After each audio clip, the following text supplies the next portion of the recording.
Hello guys, morning. Overhaul tayo ng carburetor ng 2E natin. Ayan, binaklas ko na yan. Ito na na video. Kailangan linisin, pati ilalim. So, ilagay ko na yung primary at secondary na ang tawag nila doon, jets, primary at secondary jet. Ito na lang sa gitna. Try natin, kunin ko lang.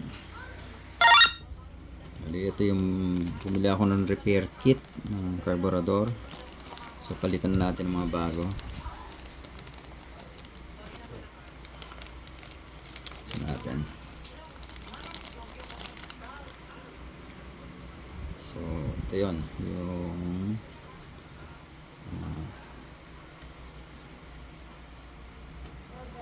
power bulb tawagin. Kabit natin. So bago mo pala matanggal to, kailangan ng number 9 na socket, maliit, para dito kunin lang natin yung socket. So ito guys, number 9. So ito yan eh.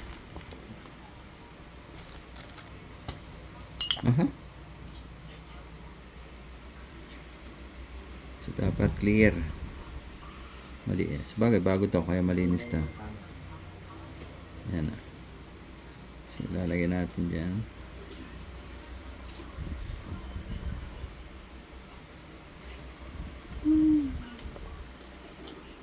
Susot mo lang. Yan tayo ng long nose.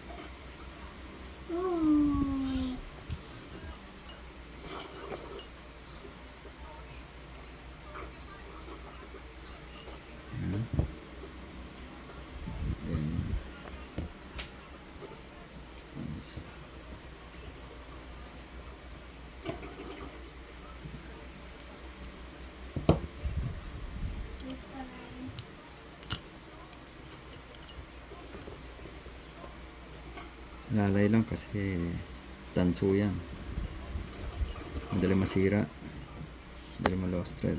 So saktong higpit lang. Okay,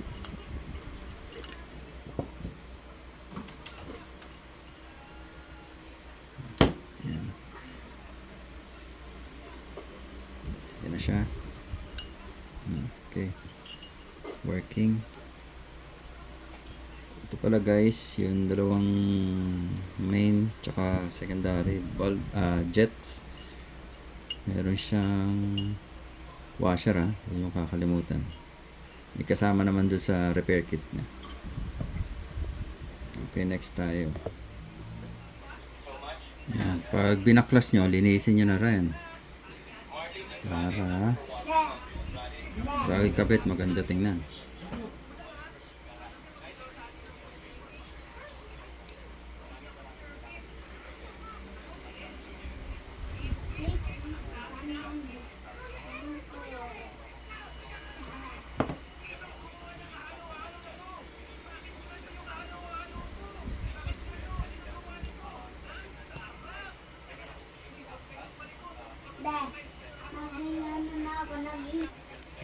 Malinis na siyang dalawa. Mayroon tong gasket kasama sa repair kit. Titingnan nyo na lang kung ano yung fit nya.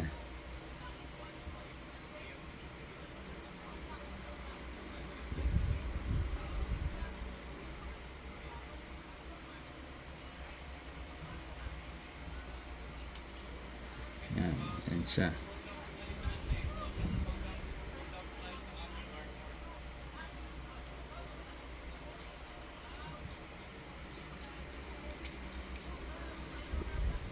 Natin ito yung sa secondary. So dapat malinis lahat ng butas bago nyo ikabit para hindi sayang. Then bababa nyo lang siya, fit nyo lang.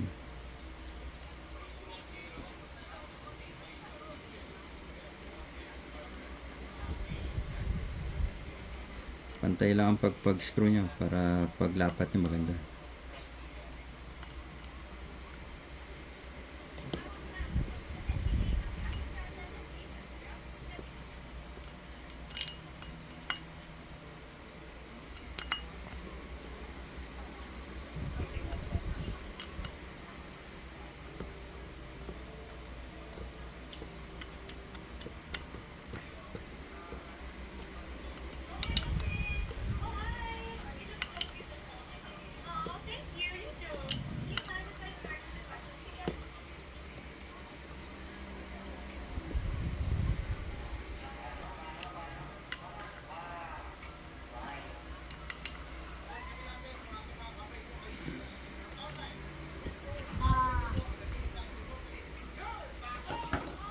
Okay, yung isa naman.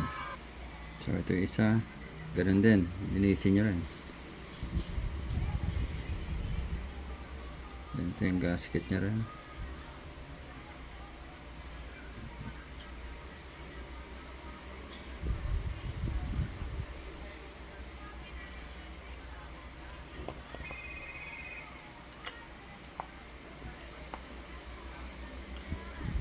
Shut nyo lang na on. Sakto lang. Pag tingin niya okay, sa kanya screw. Turn it.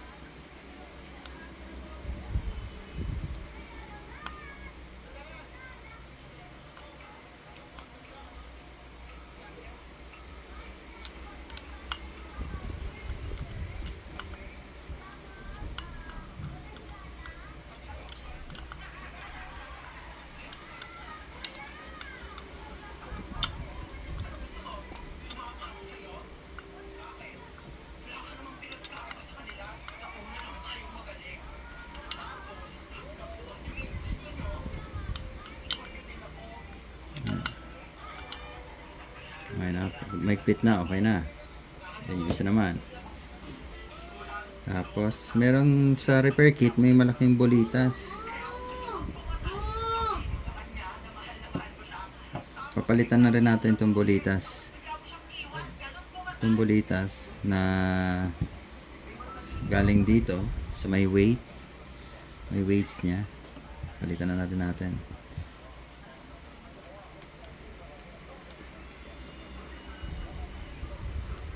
Ayan. Ito. Lagyan natin ngayon dito.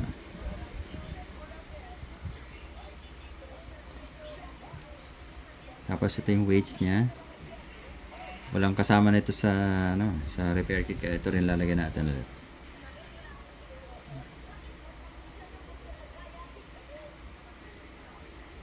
Okay.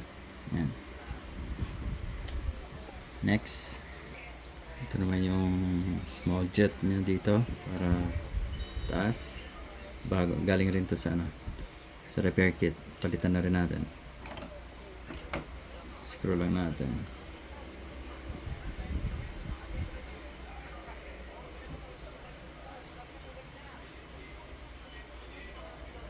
Okay. Sunod is yung spring niya sa may plunger. Ito yung sa plunger. Yung pa rin gagamitin natin. Ayan. Then next, doon naman tayo sa air horn niya. Kunin natin. So, ito yung air horn niya. So, nalinis ko na rin to.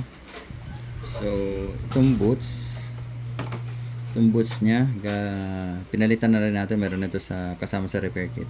Madali lang yan. Itanggalin siya, ikabit. Dito mo lang susungkitin para matanggal. Then, i-push mo. Lalabas na. Pag pinalitan mo, dito naman gagaling sa ilalim. Ipupush mo pataas naman. Dandahan lang sungkit para hindi masira yung goma.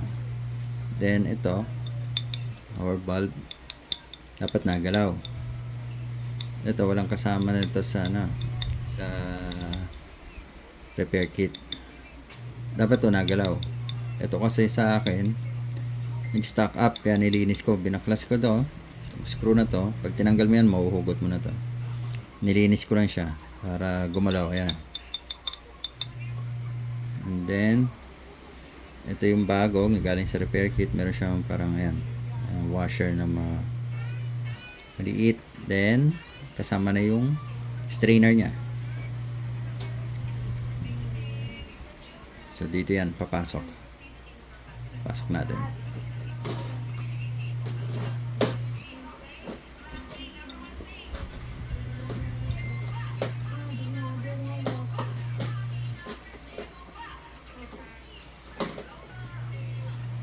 Yan, okay na siya.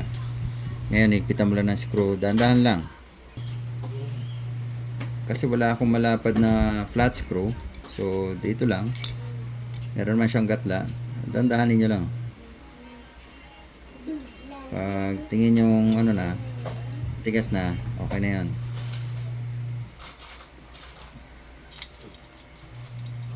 Medyo mahaba to compared dun sa luma. Pero palitan na rin natin.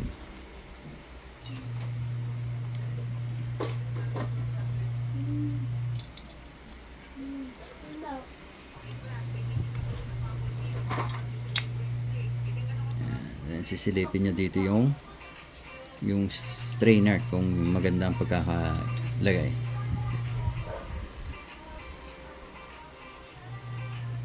Yan.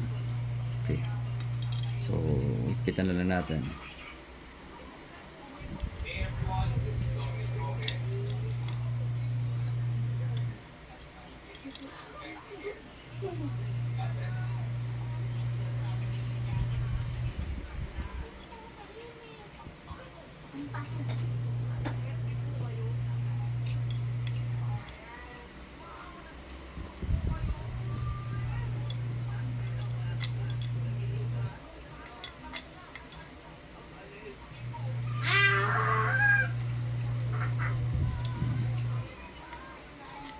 Uy, ito yan. Yan, okay na siya. Kunti lang. So may ginawa nga akong technique para matanggal ko yung luma. So tinignan ko lang kung pasok siya. Ginanyan ko lang. Pag masikip yung tatanggalin nyo, tingnan nyo kung pwede siyang pahalang. Then konti lang. Kukunti nyo lang. Pihit.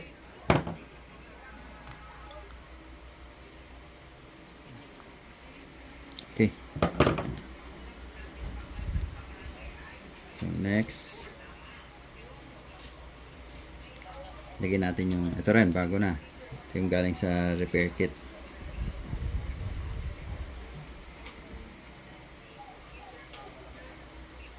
Pasok nyo muna para paglagay nyo mamaya, okay na siya. Dito lang medyo masikip yan. Diyan yung lock nya.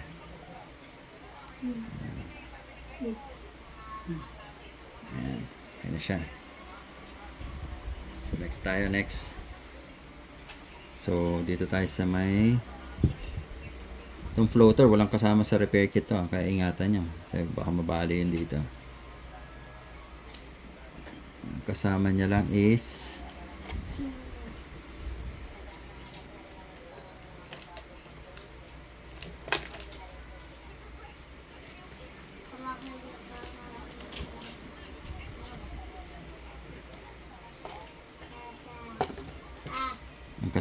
ito, yung pin, tapos may kasama ng spring, pasok niya yung spring, then last niya yung pinaka ito, yung nagpe-play. Yan, ganyan na siya. Then sa kanya insert.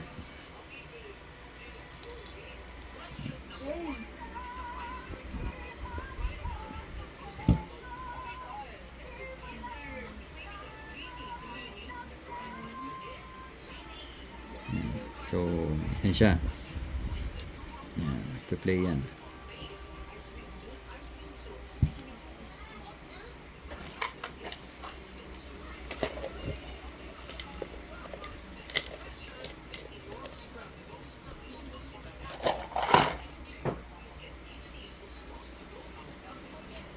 Next, lagyan na natin to floater. Yan. So, yun na yan.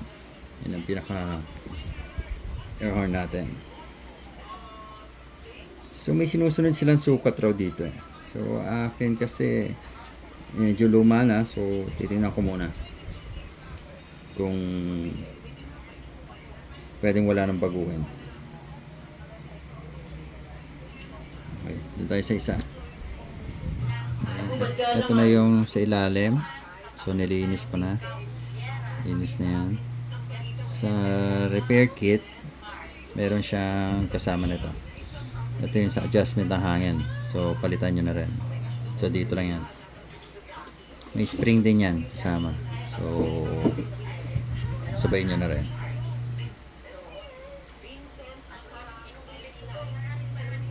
Yan. Ito yung luma niya. Medyo wala na rin siguro. Lusot na yung ano, hangin. Hindi na ma-adjust eh.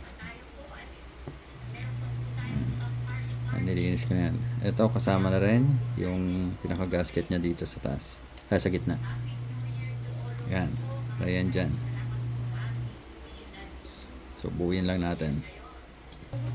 So, ito na yung ibabaw. Tsaka yung gitna.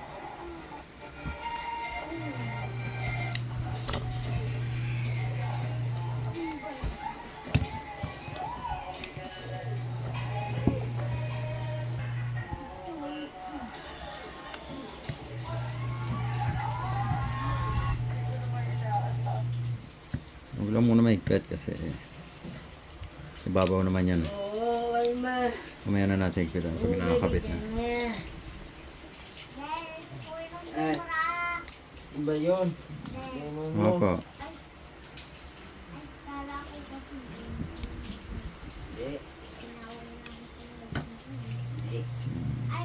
Ayan, malinis na ilalim. Inis na ba?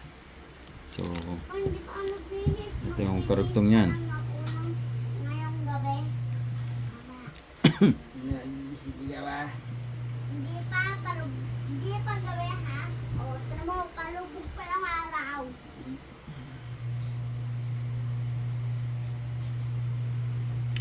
May butas. Dito yan, dalawang butas. Yung isang tornilyo dito, may butas sa gitna. Para tagos yan. Ito yung alat niyo. Oh.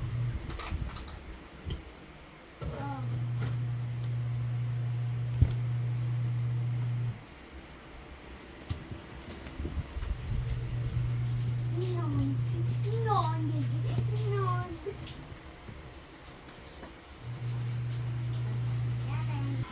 Gagawa muna pala tayo, no? Parang pinakaano na to. Insulator dito. Bumili ako nito. Dahil tayo sa ng SM. So, ito kasi makapal. Kaya, yan. Pumunta tayo ng SM ha. Pumunta tayo. Gagawa muna tayo. Sukla. Sige. Lalapat lang natin.